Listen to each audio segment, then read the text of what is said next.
Hallo zusammen und willkommen auf meinem Kanal in Solo. Mein Name ist Alexander Gold und in diesem Video besprechen wir das Thema Vibrato.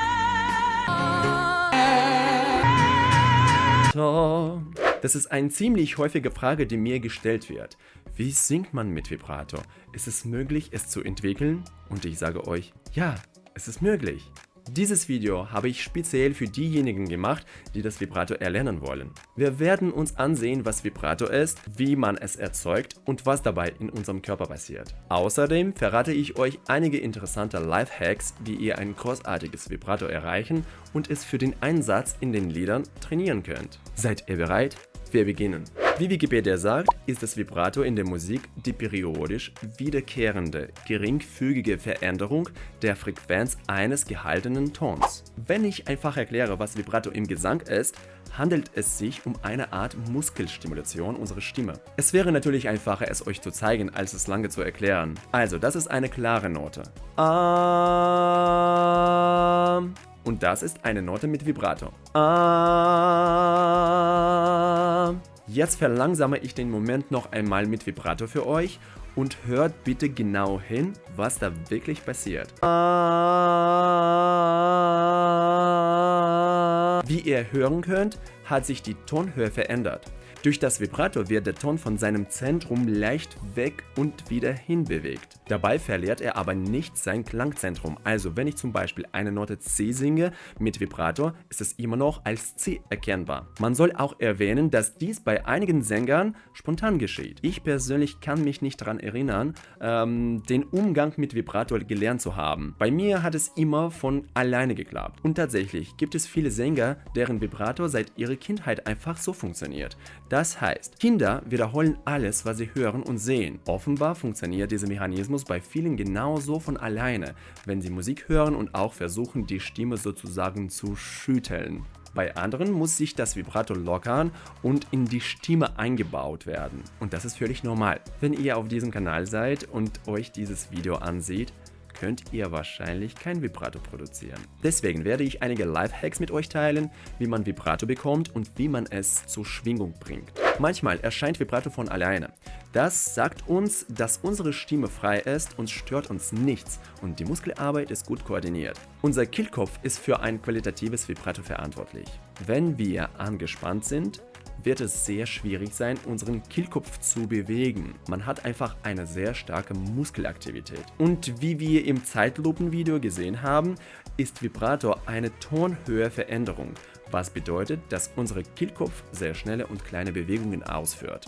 Wenn wir also stark genug Muskelarbeit leisten, werden wir höchstwahrscheinlich kein Vibrato finden. Ich spreche jetzt nicht von denen, die bereits wissen, wie man vibriert. Diese Menschen vibrieren in jedem Zustand. Es ist leicht zu erraten, dass ihr mit dem Vibrato-Training mit einem sehr leichten und sanften Klang beginnen solltet.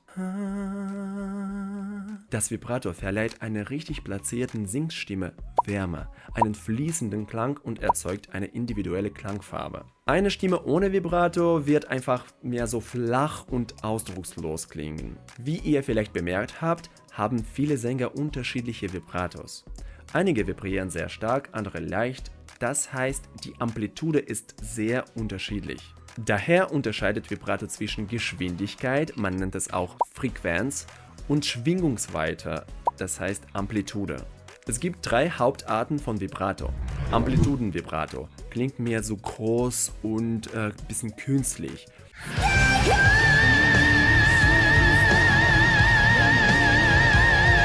Und diese Art von Vibrato hat von 3 bis 4 Schwingungen pro Sekunde. Am häufigsten kommt es bei afroamerikanischen Sängern vor.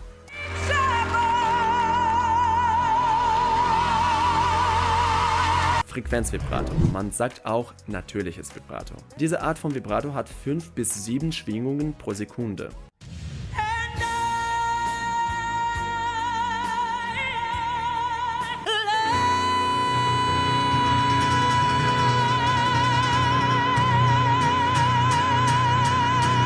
Das ist also am weitesten und verbreitete Vibrato-Art und gilt als Standard im Gesang und wird als angenehm empfunden. Und kleines Vibrato. Tremolo oder Meckern sagt man auch so. Da ist mehr als 8 Schwingungen pro Sekunde. Diese Art von Vibrato ist nicht so häufig wie andere Arten und wird eher als Mecker-Effekt wahrgenommen.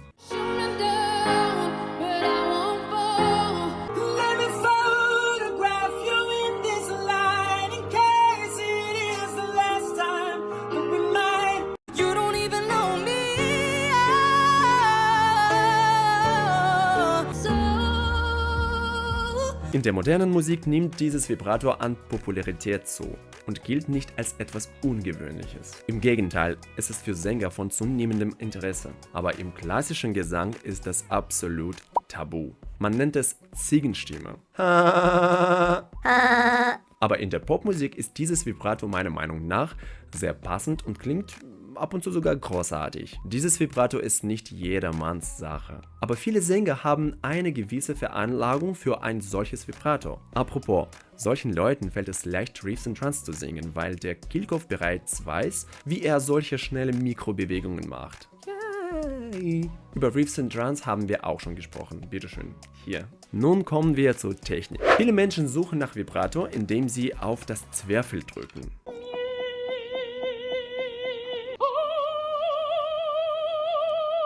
Es gibt einen Begriff wie das Zwerchfell-Vibrato, aber ein solches Vibrato wird nicht als natürlich und relevant angesehen. Es birgt viele Risiken, wenn ihr mit dem Bauch die Luft herausdrückt und dadurch ein Vibrato erzeugt. Boah, mein Magen. Über Bauchdrücken habe ich bereits in einem anderen Video zum Thema Atmung gesprochen, bitte. Den Link dazu findet ihr hier. Stellt euch nur vor, ihr singt eine hohe, aktive Note und möchtet ein Vibrato erzeugen, indem ihr mit dem Bauch auf das Zwerchfell drückt. Ihr versteht, dass dieser Luftstrom, den ihr mit aller Kraft vorantreibt, euch einfach stören wird. Das Schließen der Stimmbänder, also die Muskeln, die euren Gesang stabilisieren, das ist lediglich ein unkontrollierter Luftstrom und sollte nicht auf diese Weise durchgeführt werden, da das natürliche Vibrato einen laryngealen Ursprung hat. Ja, natürlich könnt ihr dies tun, aber nur als eine Übung, wenn ihr überhaupt kein Vibrato verwendet. Aber darüber werde ich auch ein bisschen später sprechen. Also, versteht ihr richtig? Wir achten mehr auf den Kehlkopf. Unser Schildknorpel ist für das Vibrato verantwortlich. Er ist auch für die Verlängerung unserer Stimmbänder verantwortlich, also wenn die lange werden, für die Dehnung. Und folglich, wenn unser Schildknorpel nach vorne gekippt wird, werden wir auch höher singen können. Das heißt, je höher der Ton, desto länger werden unsere Stimmlippen. Und die Kippfunktion des Schildknorpels kann gerade beim Vibrato zu dieser Tonveränderung führen. Denn wie ihr wisst, ist Vibrato eine gleichmäßige Bewegung zwischen zwei Tönen. Wer es noch nicht weiß, der Schildknorpel ist der größte Knorpel des Kehlkopfs. Bei Männern ist es natürlich stärker ausgeprägt, den hier. Bei Frauen fällt er praktisch nicht auf. Wenn ihr den Speichel schluckt, spürt ihr, wie er mit eurem Kehlkopf nach oben strebt. Also hier, guck mal, diese Bewegung. Oder wenn ihr kennt, geht er nach unten. Bei vielen Sängern können wir sogar bei Live-Auftritten beobachten, wie sich ihr Kehlkopf bewegt. Besonders bei Männern ist dies deutlich sichtbar, wie ich schon gesagt habe. Schaut euch mal das selbst aufmerksamer an, wenn ihr euch irgendwelche Live-Performances bei YouTube anseht. Da wackelt alles. Es gibt eine weitere Unterart des Vibratos, bei der sich Sänger mit dem Kiefer helfen.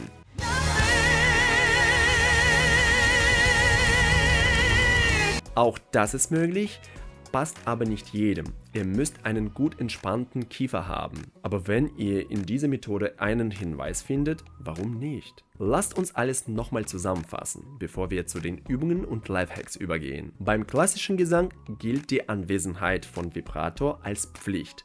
Wenn man nicht vibrieren kann, wird dann so ein Sänger einfach nirgendwo engagiert, da es bestimmte klare Regeln gibt. Einige von euch können mir zugeben, dass es ziemlich schwierig ist, Gesang ohne Vibrato zu hören, oder? Auch in Broadway-Musicals gibt es einen gewissen Kanon des Gesangs mit Vibrato. Mittlerweile können wir in der modernen Musik völlig unterschiedliche Arten von Vibrato hören und hier gibt es absolut keine Regeln. Dies mag ein häufiges Vibrato sein, für manche mag es eine niedrige Frequenz sein, Aber auf die eine oder andere Weise kommen wir zu dem Schluss, dass alle Sänger das Vibrato benutzen. Und der wichtigste Moment ist, dass Vibrato gleichmäßig sein sollte.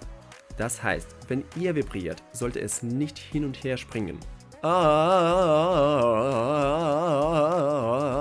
Das gilt nicht als Vibrato. Schauen wir uns Art und Weise und Lifehacks an, wie ihr Vibrato in eure Stimme erzählen und verwenden könnt. Die erste Methode ist die einfachste. Versucht herumzualbern. Stellt euch eine Operndiva oder einen Opernsänger vor und versucht einfach herumzualbern und dabei dieses Vibrato zu imitieren.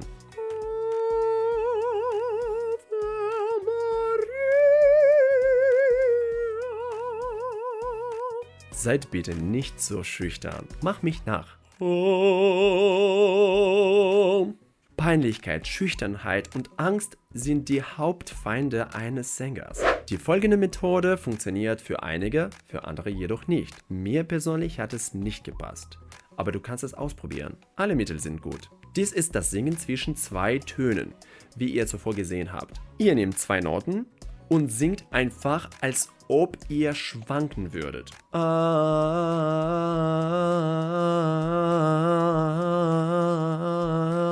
Fangt an, einen beliebten Ton zu singen. Schwingt ihn zunächst langsam und beschleunigt, um eine höhere Geschwindigkeit zu erreichen.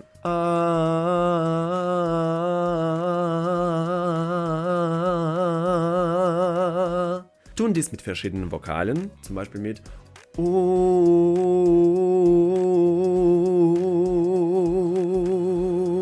Versucht bitte dabei zu spüren, wie sich euer Schildknorpel bewegt. Dritte Methode. Dies ist etwas, was ich im Allgemeinen versuche nicht zu verwenden, aber als Übung könnt ihr es versuchen. Legt eure Hand auf den Bauch, danach singt einen Ton eurer Wahl und drückt wellenartig in den Bauch. Seht ihr könnt hier auch sogar Geschwindigkeit ändern. Diese Übung kann euch eine Idee davon geben, wie sich Vibrato anhören und anfühlen kann. Aber seid bitte vorsichtig. Gewöhnt euch nicht an diese Art von Vibrato. Bauchmuskeln können uns einen grausamen Streich spielen. Beim Singen müssen wir sie möglichst ausschalten. Vierte Methode. Ihr singt einen Ton und nehmt die Haut an eurem Hals locker in die Hand und wackelt sich hin und her. Die gesündeste Variante, die auch als das echte Vibrato bezeichnet wird, ist das Kehlkopfvibrato. Genau das trainiert ihr hier. Und die letzte Methode ist meine Lieblingsmethode. Singen mit Betonungen. Nehmt einen Ton und betont den viermal. Es ist, als ob man jede Note leicht pushen möchte.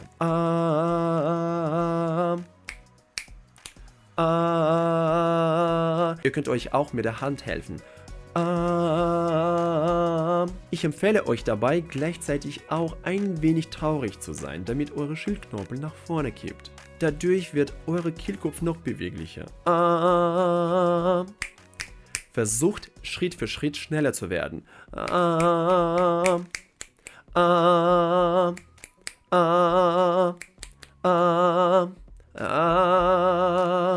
Ihr könnt dazu auch euren Kiefer einsetzen, als ob es euch ein bisschen so kalt ist.